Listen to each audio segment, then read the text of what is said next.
A record tie in spacewalk to upgrade the space station. The station crew receives a new shipment of supplies.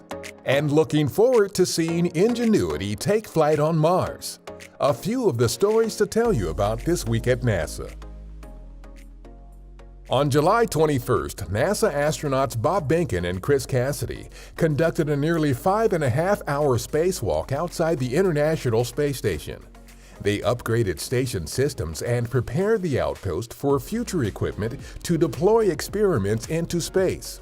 Behnken and Cassidy have joined Michael Lopez Alegria and Peggy Whitson as the only other U.S. astronauts to complete 10 spacewalks.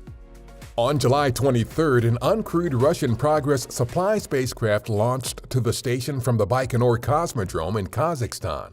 Several hours later, it arrived with almost 3 tons of food, fuel, and supplies for the crew. Our Mars 2020 mission is targeted for launch July 30th from Cape Canaveral Air Force Station in Florida.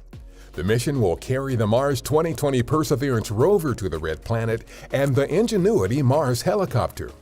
This technology demonstration, which has completed its series of testing on Earth, will make history's first attempt at powered flight on another planet the very next time it spreads its wings. Really, our job isn't done until we see the same test flight being performed at Mars. So next time we fly, it'll be at Mars, but that's our ultimate goal. That's when we'll go, yes.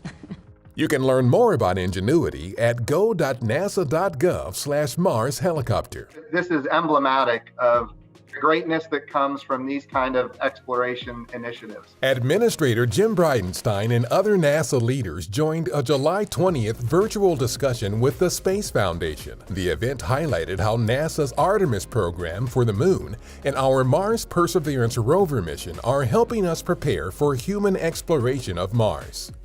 Technology development has already begun to enable a crewed Mars mission as early as the 2030s.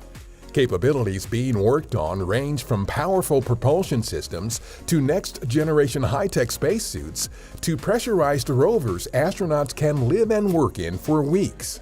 Check out go.nasa.gov/Mars Tech for more about these and other space technologies NASA is working on to make Mars science fiction a reality.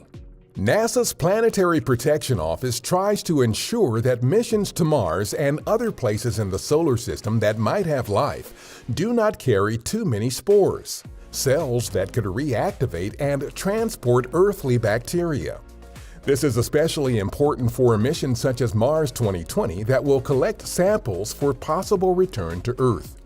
The latest episode of our Gravity Assist podcast at go.nasa.gov/planetprotect has more about planetary protection, including what your hand sanitizer has in common with NASA's clean rooms.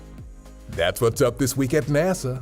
For more on these and other stories, follow us on the web at nasa.gov/twan.